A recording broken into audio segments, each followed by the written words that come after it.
Hello hi welcome back to my channel. ఈరోజు video ఏంటిది అంటే స్టార్టింగ్లోనే ఇంగ్రీడియంట్స్ చూపిస్తుంది ఏందబ్బా అనుకుంటున్నారా? డోంట్ వరీ, మనకి ఇప్పుడు ఎండలు స్టార్ట్ అయిపోయాయి కదా, సో అందుకనేసి చియా సీడ్స్, మళ్ళీ ఇంకా ఇది ఉంటుంది కదా, దాని పేరు అయితే నాకు తెలియదు, మీకు తెలిస్తే కనుక ప్లీజ్ కామెంట్ చేయండి. చక్కెర లాగా ఉంటుంది, పెద్ద పెద్దగా ఉంటాయన్నమాట. సో అన్నీ కలిపి చియా సీడ్స్, మళ్ళీ జాగ్రీ పౌడరు, కొబ్బరి ఉంటుంది కదా, కొబ్బరి అన్నీ కలిపి ఒక జ్యూస్ చేయబోతున్నాము. సో ప్రిపేర్ చేసేది వచ్చేసి సునీత, మా రూమ్మేట్. ఆ అమ్మాయి అల్టిమేట్ కుక్కర్ అనమాట. ఫస్ట్ ఏం చేసిందంటే కొబ్బరిని తీసుకొని కట్ చేసి దాన్ని ఇలా మిక్సీ జార్కేసింది. మిక్సీ జార్కేసిన తర్వాత దాన్ని సోక్ చేసింది.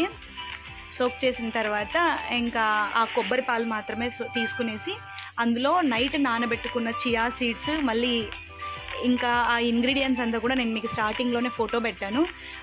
అవి రెండు మాత్రం చియా సీడ్స్, ఇంకొకటి మాత్రం అవి నైట్ సోక్ చేసుకొని పెట్టుకోవాలి. దాని తర్వాత ఈ కొబ్బరి పాలలో ఇవన్నీ వేసి, జాగ్రీ పౌడర్ అన్నీ వేసి దాన్ని మిక్స్ చేయాలి. మిక్స్ చేసిన తర్వాత దాంట్లో కొన్ని మీకు కూల్గా కావాలి అంటే 2 ఐస్ క్యూబ్స్ యాడ్ చేసుకోండి.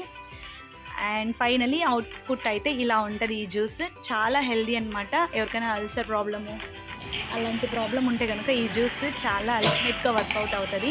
సో ప్లీజ్ ట్రై చేయండి, ఇది చాలా healthy juice as well. And దాని తర్వాత మేము ఈరోజు డేకి మొత్తం ఇలా ఫుడ్ అయితే వండుకున్నాం. ఇది వీడియో నచ్చితే please like, share, subscribe. Bye bye.